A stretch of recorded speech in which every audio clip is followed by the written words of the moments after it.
पवित्र शीतल षष्ठी अवसर में घंट शंख और नाच गीत बलांगीर सहर दुलुकुवा बेले गतकाली शिव पार्वती जुगल मूर्ति दर्शन कर सौभाग्य पाई भक्त।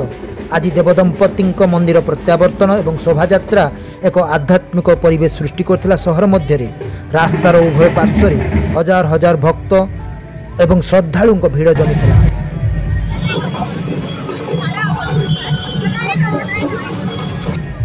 यही अवसर में भक्त मान सुविधा कचेरी निकटस्थ फल मार्केट सम्मुख गाड़ी स्टाण्ड ठारे एक अन्न भोजन व्यवस्था कराइथिला।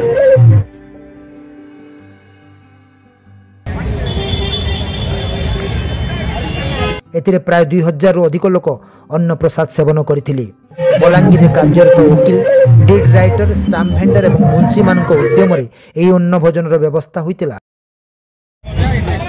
शीतल षष्ठी यात्रार उपलक्षे आमर बलांगीर वकील, मुंशी, स्टाम्प भेंडर आ दलित लेखक माने आनुकूल्य मिली उद्यम रे आज अन्न प्रसाद बंटन चली। बलांगीर में शीतल षष्ठी यात्रा होचे। सारा पश्चिम ओडिशा राज्य देश विदेश रे प्रसिद्ध शीतल षष्ठी। तार संगे संगे खरार जेन प्रकार प्रभाव अच्छे गाँ मान को अंचल मान को जेन लोक मैंने आसन छुआ मान को धरिकी और आमर मिलित आनुकूल्य जेन अन्न प्रसाद टी आम बंटन करुचु सेटा आम निजके निज धन्य मन करुचु और आगामी दिन रे शिव पार्वती आमको आशीर्वाद देथुन। आमर मिलित समस्ते मिसिकी बलांगीर एकजुट होता कार्यक्रम करवार लगे आम निष्पत्ति।